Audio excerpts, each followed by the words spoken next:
Apa yang dilakukan Ahmad Zainuddin dan apa yang dilakukan Roy Suryo sehingga duanya berujung pelaporan?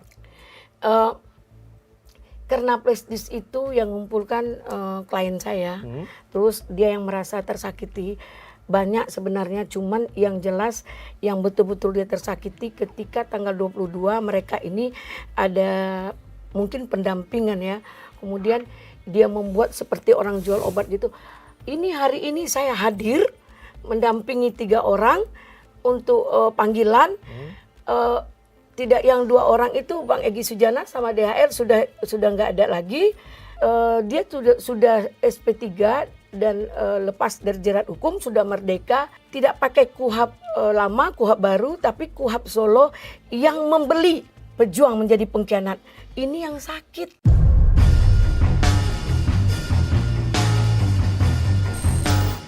Belinya berapa, siapa yang beli, nah itu.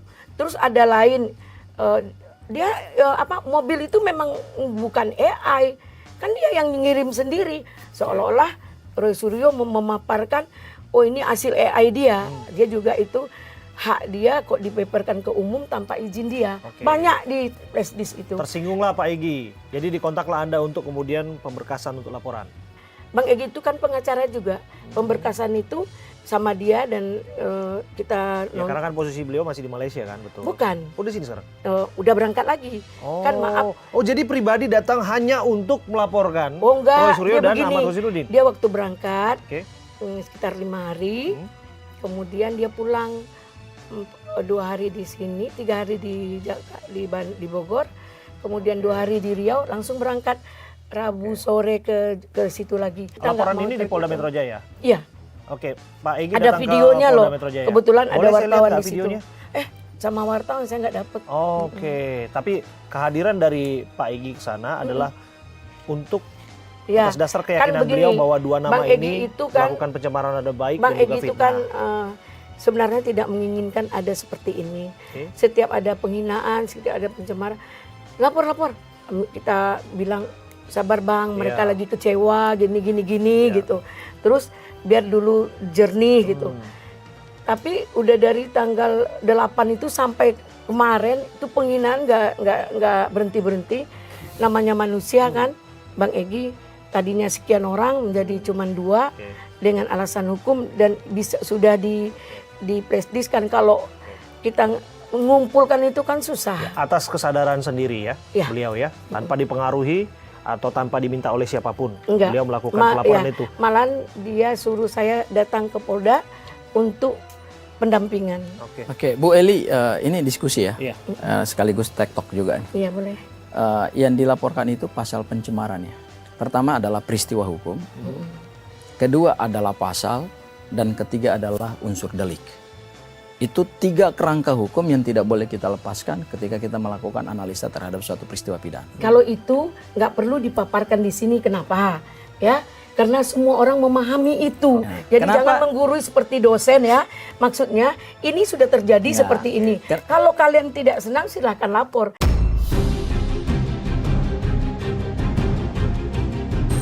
Kami cuma menyatakan di sini sesuai dengan pasal Undang-Undang Nomor 31 Tahun 2014 Pasal 10, kalau pelapor tidak dapat dilaporkan. Pertama, kenapa saya menggunakan 3 pisau analisa itu? Karena pertama, kalau kita lihat dari peristiwa yang diduga peristiwa pidana, pencemaran itu kan melekat kepada harkat dan martabat seseorang. Nah, sebentar dulu, Bu. Iya. Oke. Kenapa hukum itu melindungi martabat seseorang? Karena itu adalah perlindungan terhadap pribadi kodrati. Kalau dalam istilah hukum namanya naturally person. Seseorang yang diberikan hak oleh Tuhan untuk kemudian melaksanakan hidupnya dan harus diberikan penghormatan terhadap hak-haknya dia, sehingga hukum negara memberikan perlindungan itu. Konteks perbuatan yang dilaporkan itu dalam kajian kami ya, apalagi ini kan masih tahap penyelidikan ya kan, itu jauh dari peristiwa pidana. Yang dilakukan itu sebetulnya berangkat dari satu kritik tajam kami terhadap penegakan hukum. Jadi yang diserang itu bukan pribadinya Pak Egy, apalagi tadi udah dijelaskan peristiwanya. Menggunakan KUHP Solo, menggunakan KUHP Solo. Ini kan yang dikritik ini kan penegakan hukumnya. Dibeli seorang Egy Sujana itu dibeli menjadi pengkhianat, pejuang menjadi pengkhianat. Itu bukan KUHP-nya itu. Oke. Jadi Adinda, yang merasakan penghinaan itu adalah yang bersangkutan, ya. Oke. Jadi kita nggak boleh kamu memberikan asumsi, mencari pendapat, nggak bisa. Itu hak orang merasa tersinggung. Artinya Mungkin ya ketika peristiwa Adinda, hukum itu kan harus terang. Yang disebut nanti membeli, itu nanti lah, membeli nggak pengkhianat. perlu hari ini Adinda terlalu dini untuk menjelaskan, ya. Tapi paling tidak biarkan Biarkan saya untuk- menjelaskan kepada publik juga supaya publik tahu gitu. Jangan bawa publik. Ini bermula dari manuver hukum yang dilakukan ES dan DHL mendatangi Pak Jokowi. Kemudian begitu cepat keluar SP3, dasarnya restoratif justice, berdasarkan KUHP kita yang baru maupun KUHP yang lama, semua persyaratan restoratif justice itu tidak dipenuhi. Sehingga pada saat kami melakukan konferensi pers bersama Mas Roy di Polda Metro Jaya, keluarlah kritikan tajam dan pedas dari Bang Ahmad Kozinudin bahwa karena hukum ini tidak diterapkan dengan teliti dan dengan baik secara cermat oleh sekelas Polda Metro Jaya, kritik itu akhirnya jadi sesuatu yang muncul. Karena gini, ini negara hukum. Semua harus by law. Pasal 1 ayat 3 Undang-Undang 45 mengatur adalah Indonesia adalah negara hukum. Tapi dengan- kalau dengan hukum, menyematkan nama Pak Egy di sana? maka pijakannya juga harus hukum. Tapi dengan menyebutkan nama Pak Egy, disebutkan kalaulah ini secara parafrasenya betul ya, Iya, bahwa dijual, yang dibeli. bersangkutan disebutkan ya dibeli, dijual dan lain sebagainya, tidakkah kemudian merasa Harga menyerang diri beliau? itu, atau kapan teman-temannya? dibeli? Enggak, Siapa sebenarnya yang beli? Berapa dibeli? sebetulnya posisinya gini. Teman-teman ini kan dahulu Jadi berjuang gini. bersama Bang Egy. Iya betul. Kalau kita buka KBBI, Bu, ya kebuka KBBI. Ya. Frasa pengkhianat itu adalah orang yang tidak komit terhadap perjuangan teman-temannya.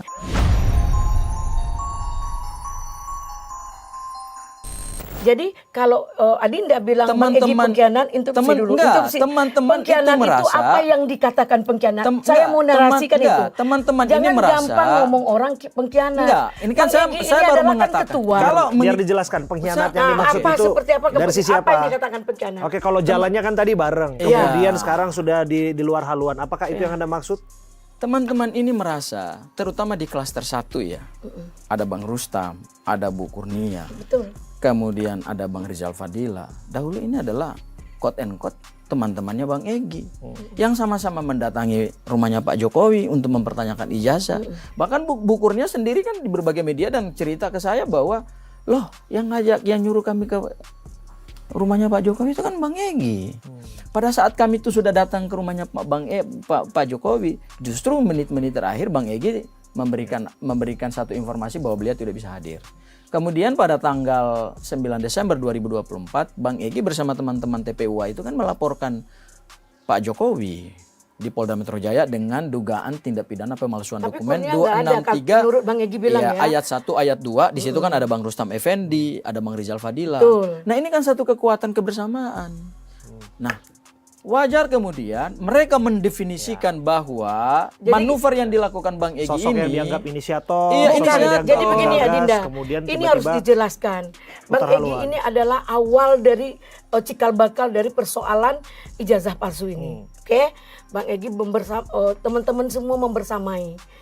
Ketika sidang itu sudah dalam Jokowi undercover, ketika sedang itu sudah berjalan sampai ingkrah berkekuatan hukum yang tetap, yang digugat adalah ijazah SMA dan tidak diperlihatkan di pengadilan, sementara klien Bang Egy ditahan, akhirnya Bang Egy melakukan laporan di Bareskrim.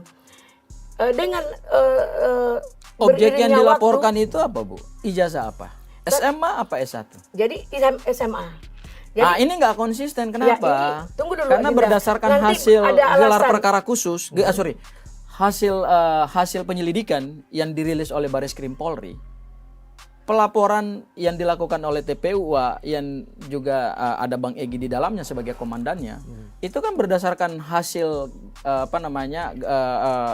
ekspos yang dilakukan Dirtipidum Jadi, kepada Adinda, publik dengan SP2 lidik, yaitu penghentian penyelidikan. Yang ditampilkan itu kan adalah case-nya adalah ijazah sarjana.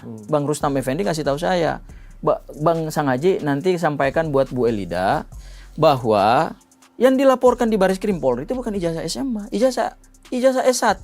Makanya keluar hasil ekspos gelar dari Dirtipidum pada saat penutupan berupa SP2 lidik itu. Yang membuat laporan itu adalah Pak ini Rizal. Jadi menurut Bang Egy, kan saya tanya sama Bang Egy, Bang, kenapa kok beralih ke situ? Saya kan sakit Bu Eli.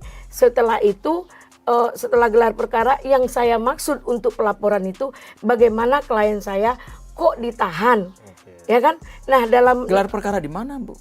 Di Bareskrim. Gelar perkara yang di Bareskrim itu kan berkaitan dengan pelaporan TPUA. Iya, benar. Makanya objeknya kan 263 ayat 1 ayat 2 itu pemalsuan dokumennya kan ijazah S1, Bu. Itu Bang Egy itu yang dia tidak tahu.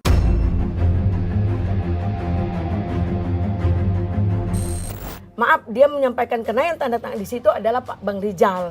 Ya, Bang Rizal ya. Tapi disetujui oleh Bang Egy. Nah, Rizal kalau udah disetujui oleh Bang Egy kan berarti Bang Egy Rizal menambah dong. Tidak, apakah menurutnya menambah atau gimana? Keterangan itu lebih baik dari Bang Egy langsung. Jadi begini, jika Adinda dan semua ingin tahu ceritanya, lebih baik tabayun secara Islam atau bertanya kepada yang bersangkutan. Jangan menarasikan dengan asumsi-asumsi sehingga kita ribut menjadi ada hukum baru. Kalian menganggap Bang Egy salah nih. Nah, benar nggak Bang Egy ini salah? Sejauh mana dia? Seperti apa dia? Kan dari dia kalian tidak pernah tahu. Nah, saya sampaikan di sini. Begitu klien Bang Egy bebas dengan amnesti ya. Nah, dia nggak mau lagi urusan itu. Karena dia tidak dianggap, dia tidak pernah selalu, Bang Egy begini meninggalkan kami gini-gini. Terus dia mencoba menarasikan. Jika merasa dia adalah suatu komando, seharusnya bertanya ke dia, Bang kita mau kemana nih? Kalau abang kemana kami ikut. Yang pengkhianat siapa? Apakah ketua atau anggota?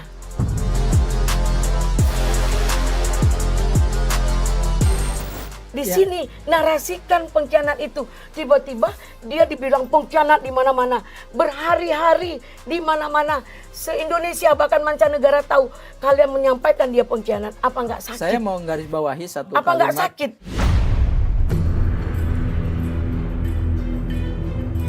Saya mau garis bawahi satu kalimat dari Bu Eli ya. Bahwa yang memulai ini kan Bang Egy. Betul. Tahun 2022 Bang Egy jadi tim koordinator kuasa hukumnya Bambang Tri dan Gus Nur. Tahun 2023 Bang Egy menggugat Pak Jokowi 66 kebohongan. Kemudian saya ikut ya betul ya, berarti konfirmasinya karena info itu saya dapat dari teman-teman TPUA. Betul. Ya, yang ada menjadi klien kami di Bang Rustam. Betul. Dan Bang Rizal Fadila. Kemudian tahun 2024 Rustam belum ada. Bang Egy menggugat ijazah Pak Joko Widodo di Pengadilan Negeri Jakarta Pusat ya. Oke. Kemudian setelah itu tahun 2024 akhir tanggal 9 Desember itu karena gugatan perdatanya tidak berhasil, mereka melakukan upaya hukum pidana, yaitu melaporkan dugaan tindak pidana pemalsuan dokumen berupa ijazah S1 pasal 263 ayat 1 dan 263 ayat 2. Oke ya. Kemudian pada saat mereka tidak berhasil karena laporan Bang Egy dan teman-teman TPUA ditutup penyelidikannya, maka kemudian Pak Jokowi melakukan laporan balik. Begitu Pak Jokowi melakukan laporan balik di Polda Metro Jaya, akhirnya keluar 8 tersangka. Salah satunya adalah Bang Egy. Ya. Begitu keluar 8 tersangka ini, tiba-tiba Bang Egy kan tidak pernah diperiksa di tahap penyidikan ya. Kemudian pada saat sudah dilakukan pemeriksaan semua tersangka di klaster kedua, sebelum dilakukan pemeriksaan terhadap 5 tersangka di klaster pertama, Bang Egy sama DHL ke Solo. Ya. Saya mendapatkan informasi dari Bang Rizal Fadila mengatakan, Dinda, Gafur, itu Bang Egy ke sana itu nyelonong karena nggak pernah mendiskusikan ini dengan teman-teman TPUA. Karena perjuangan ini adalah teman-teman TPUA. Nah, yang ingin saya garis bawahi dari Bu Eli adalah Bang Egy yang memulai ini lebih dulu, tapi mengakhiri ini juga lebih dulu.